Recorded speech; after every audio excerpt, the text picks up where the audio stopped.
रहीमन पानी राखिए, बिन पानी सब सून, पानी गए न उबरे, मोती मानस चून।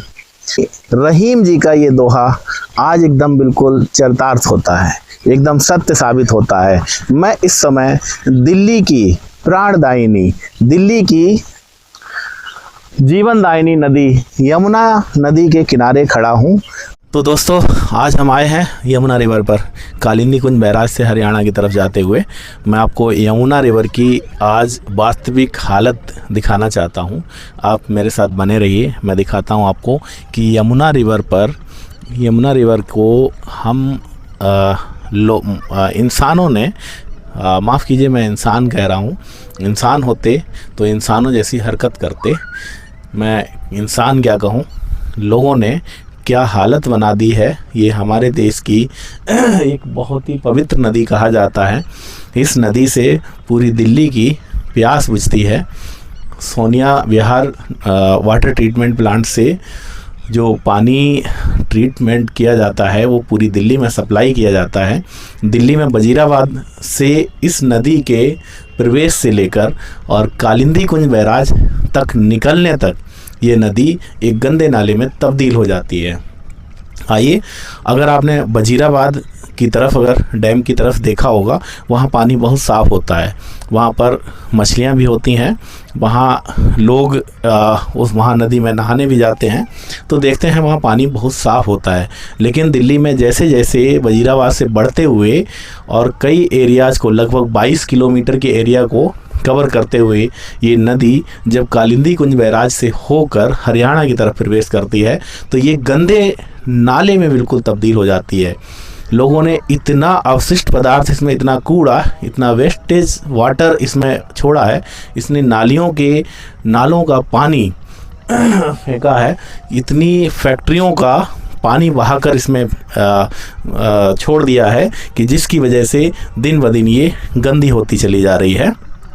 आज अगर यमुना रिवर के दिल्ली में हालात देखेंगे तो इसे नदी न कहकर आप नाला कहना ज़्यादा प्रीफर करेंगे। आइए, मैं नदी के किनारे लेके चलता हूँ आपको। देखिए नदी की हालत, देखिए कितना कूड़ा पड़ा हुआ है और कितना गंदा पानी है। आइए,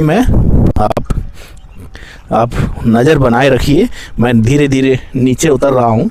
आप देखिए आइए मेरे साथ, आप देखिए किनारे तक मैं लेके चल रहा हूँ आपको। देखिए ये नदी की हालत है। इससे ज़्यादा साफ़ सुथरे आपको नाले के किनारे पे जो तरीके वो हैं वो मिलेंगे। आप देखिए, मैं और किनारे पे जाने की कोशिश कर रहा हूँ। मैं कैमरामैन से गुजारिश करूँगा कि थोड़ा सा पास लेकर आएँ और पानी की गुणवत्ता दिखाएं। देखिए यहाँ पर कितना कूड़ा पड़ा हुआ है, देखिए यहाँ पर कितना कूड़ा पड़ा हुआ है। और देखिए एकदम पानी जो है एकदम गंदे नाले की तरह हो रखा है बिल्कुल। मैं और इसके किनारे अगर जाऊं तो पैर हो सकता है फिसल जाए, तो मैं ज़्यादा किनारे नहीं जा रहा हूं। लेकिन देखें आप कितना गंदा है, एकदम कुछ भी नहीं।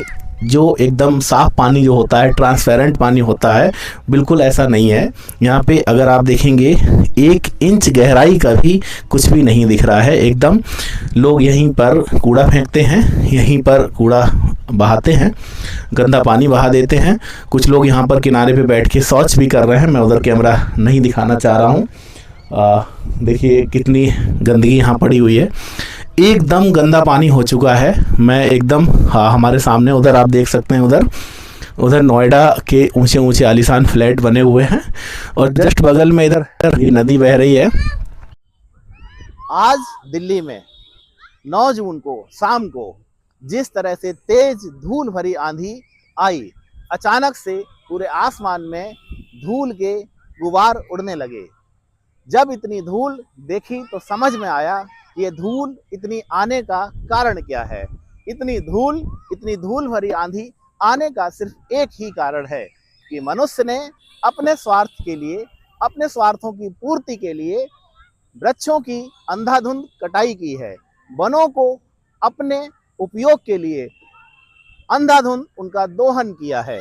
आज आप देख सकते हैं इस पूरे पार्क में सिर्फ एक पेड़ लगा हुआ है। यहाँ कुछ देर पहले इतनी धूल भरी आंधी आई थी।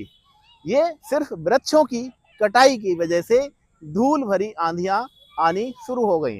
अगर मनुष्य समय पर नहीं जागा, अभी भी अपने स्वार्थ की पूर्ति के लिए वनों की अंधाधुंध कटाई से नहीं रुका, तो एक दिन पृथ्वी पर जल का भी संकट होगा, ऑक्सीजन का भी संकट होगा, टेम्परेचर इतना ज़्यादा बढ़ चुका होगा, क्लाइमेट चेंज हो जाएगी और मनुष्य जीवन का पूरा अस्तित्व, पूरे मानव का अस्तित्व ही खतरे में पड़ जाएगा। अभी हाल ही में आप सहारा रेगिस्तान की एक खबर से परिचित होंगे। सहारा रेगिस्तान में ईद मनाकर एक पूरा ट्रक भरकर, एक वाहन भरकर वहां से गुजर रहा था, उत्तरी नाइजीरिया की तरफ बढ़ रहा था। अल्जीरिया के बॉर्डर पर वह ट्रक खराब हो गया, जहां दूर दूर तक कोई छाया नहीं थी, कोई पेड़ नहीं था, कहीं पानी नहीं था और वहां पर प्यासे लोगों ने तड़प तड़प कर अपना दम तोड़ दिया।